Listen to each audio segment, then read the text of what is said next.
Mercy, a man like that doesn't belong to someone like you. If he's serious about marriage, Precious is the one he should consider. Mercy was stunned.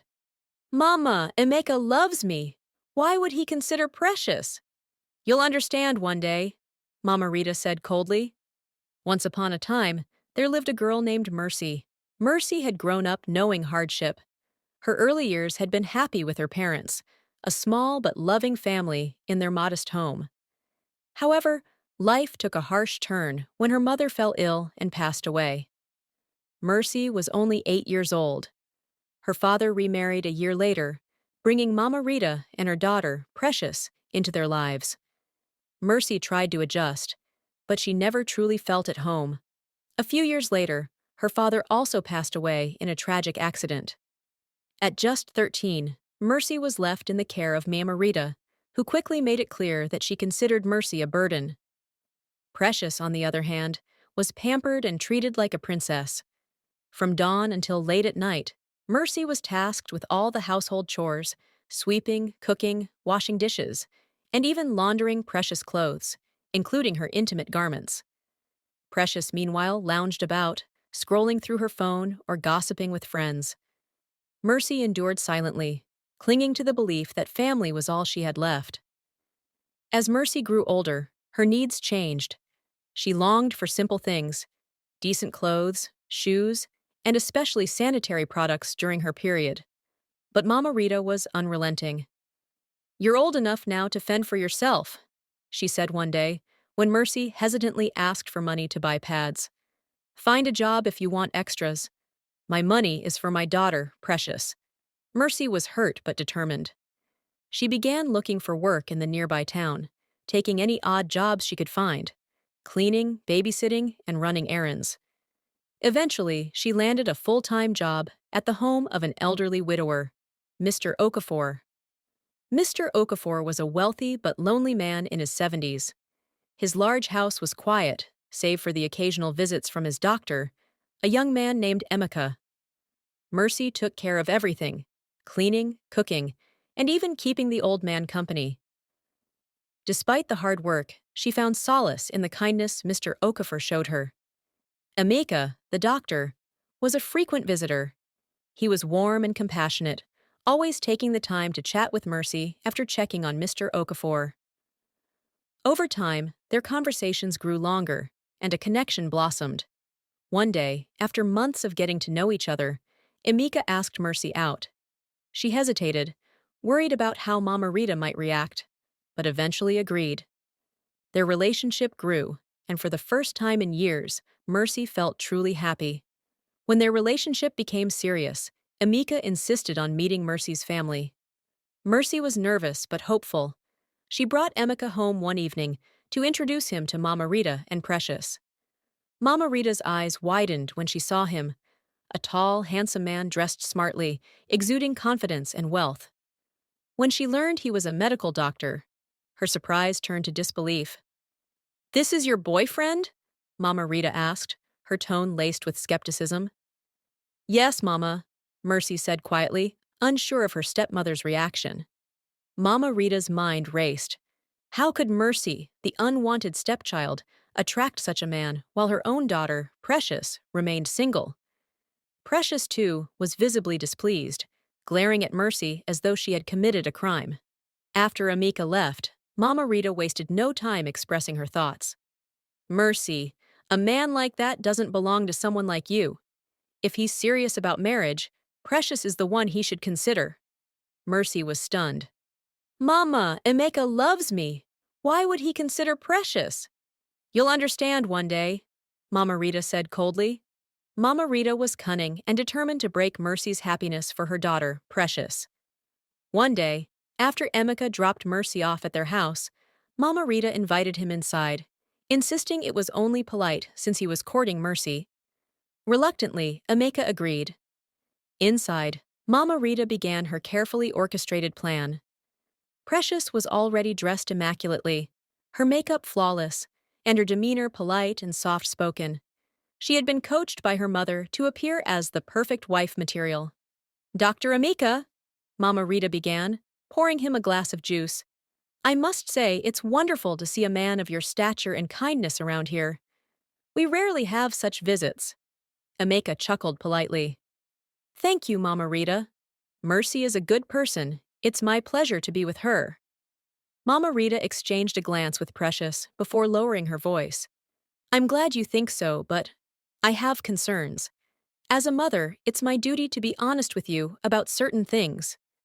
Emeka frowned. His curiosity piqued. What kind of concerns? Mama Rita sighed dramatically. Mercy has had a troubled past. Did she tell you how her parents died? Emeka's frown deepened. She mentioned they passed away, but she didn't go into details. Mama Rita leaned in, as though sharing a secret. That's because it's a sensitive topic. Many in the village believe Mercy's cursed. Her parents died mysteriously, and every man who has shown interest in her has either fallen ill or suffered misfortune. I don't want to alarm you, but I've seen these patterns for years. Emeka shifted uncomfortably. That sounds hard to believe, he said, doubt evident in his tone. I understand it's hard to accept, Mama Rita continued, but I'm only telling you because I don't want you to get hurt. Precious, on the other hand, has been blessed. She's never had such issues. Precious blushed on cue, lowering her gaze modestly. Mama, please don't embarrass me, she said, her tone sweet. Emeka glanced at Precious, noticing her polished appearance and quiet demeanor. She seemed so different from the vibrant yet burdened Mercy. Mama Rita took his silence as an opportunity to twist the knife further. You're a good man, Dr. Emeka, and I think you deserve someone who will bring peace and blessings to your life.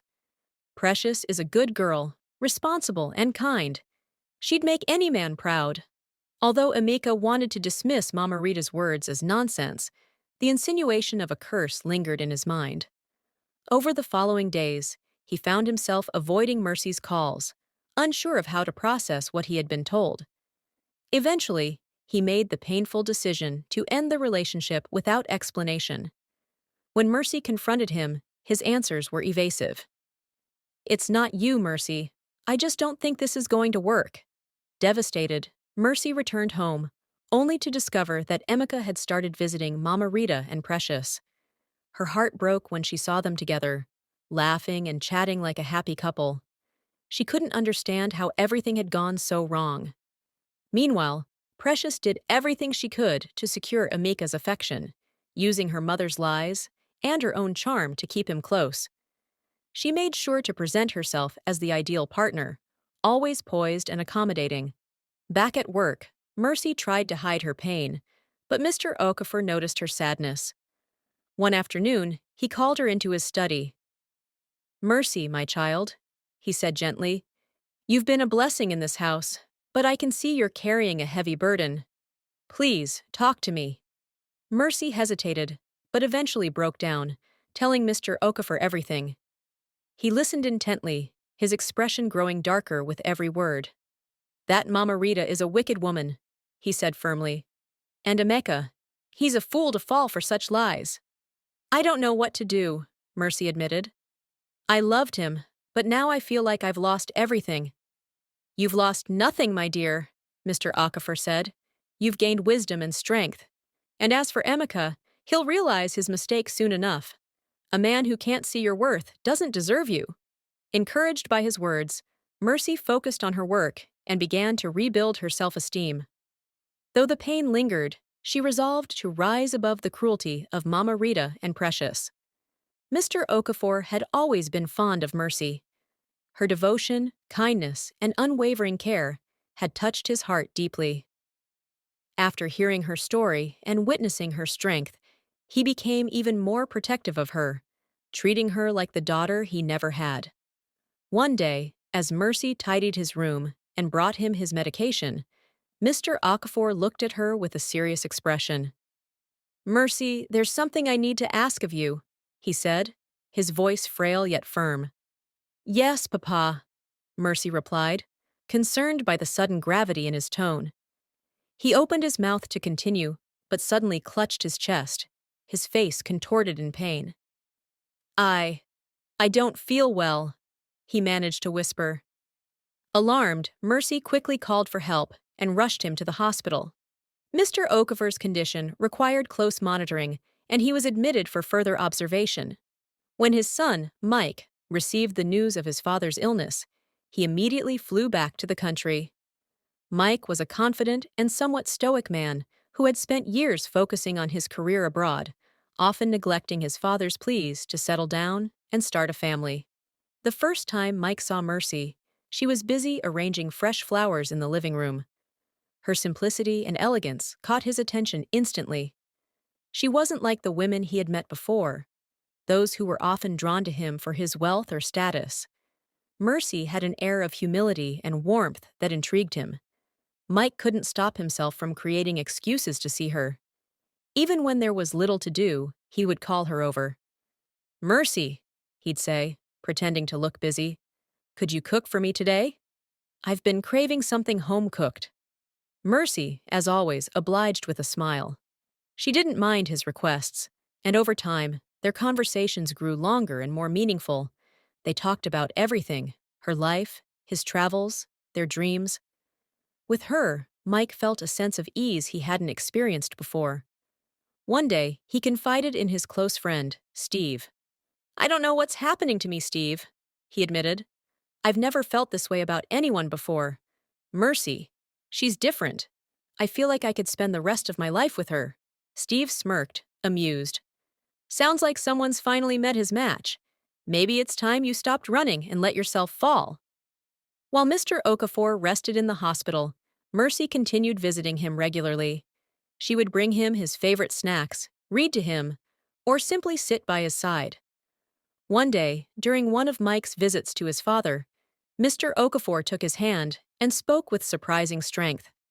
"Mike," he said, his voice steady despite his condition, "there's one thing I ask of you. Treat Mercy well. She's a rare gem, kind, selfless, and full of love. If you ever hurt her, you'll be failing not just her, but yourself." Mike was taken aback by his father's words, but nodded solemnly. "I promise, Papa. I'll treat her with the love and respect she deserves." Satisfied, Mr. Okafor smiled faintly and closed his eyes. Just a few hours later, he passed away peacefully. The loss of Mr. Okafor was a heavy blow to both Mercy and Mike. Mercy grieved deeply, having grown attached to the man who had shown her kindness and treated her like family. Mike, too, was heartbroken, but found himself thinking of Mercy even more during this time. As they supported each other through their shared loss, their bond deepened, setting the stage for something neither of them had expected: love. When the time came to read Mr. Okafor's will, there was a quiet tension in the room. Mercy sat alongside Mike. The lawyer began reading, and everyone listened closely, knowing that Mr. Okafor had worked hard his entire life and accumulated a significant amount of wealth. Mr. Okafor had left half of everything he owned, his properties, businesses, and money, to his son, Mike. People were not shocked by this. After all, Mike was his only child, and it was expected that he would inherit his father's wealth. But the real question on everyone's mind was, where would the other half go? The room fell silent as the lawyer continued. "The remaining 50% of Mr. Okafor's estate is to be given to Mercy." Mercy, already stunned by the first part of the will, froze. She had not expected anything like this. Mike, equally surprised, turned to her. "Why would my father leave you half of what he had? Are you his daughter? Is there something I don't know?" His voice was filled with disbelief and suspicion. Mercy was taken aback and quickly shook her head. "No, Mike. I'm not his daughter. I don't understand it either. This is all very unexpected." The lawyer paused before continuing. The last part of the will explained that Mr. Okafor wanted Mike to marry Mercy, to cherish and love her, and to build a family together. It was clear that Mr. Okafor hoped they would create a happy and prosperous life, using the wealth he had left behind. "Everything I've worked for is now yours together," the will read. "I leave it to you with the hope that you'll care for it and for each other."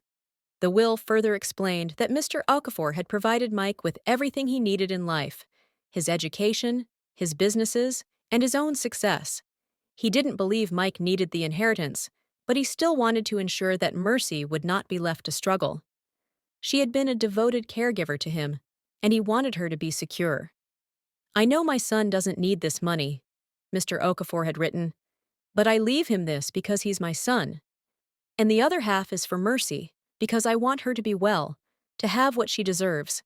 Please take care of her, Mike." As time went on, Mercy and Mike's relationship grew stronger. The grief of losing Mr. Okafor brought them closer, and Mike couldn't ignore the feelings that had developed for Mercy. What started as gratitude and respect evolved into something deeper. He eventually confessed his love for her, and they were married. With Mercy's share of the inheritance, she started her own business and began to live the life she had always dreamed of. Together with Mike, they built a loving home and a family, blessed with 2 beautiful children, a son and a daughter. In contrast, Precious and Amika's relationship continued to deteriorate. Amika, who had been initially excited about their future together, soon grew frustrated with Precious's inability to manage a household. She didn't know how to cook, clean, or take care of even her own belongings. Amika, who valued responsibility and independence, began to feel as though he had made a mistake. Things came to a breaking point when Amika brought another woman into the house without informing Precious beforehand. He told her to leave. Humiliated and heartbroken, Precious had no choice but to return to her mother's house. But Mama Rita, who had always expected her daughter to take care of her, fell ill. Precious, despite being in her care, could not provide for her. She was too self-centered and lazy, expecting her sick mother to continue taking care of her. It wasn't long before Mama Rita regretted her decisions, especially how she had treated Mercy. Deep down, she knew that Mercy would have cared for her, that Mercy would have been there for her without hesitation. But now, Mercy was gone, living a fulfilling life with her family, while Precious remained unable to take care of herself or her mother. Mama Rita's realization was painful, and she was left to ponder the cost of her own actions as she lay in bed, weakened and regretful. Thank you for watching. I hope you enjoyed. If you did, please like, comment, and share the video. Also, please subscribe to the channel and click the notification bell so that you won't miss our next video. Bye!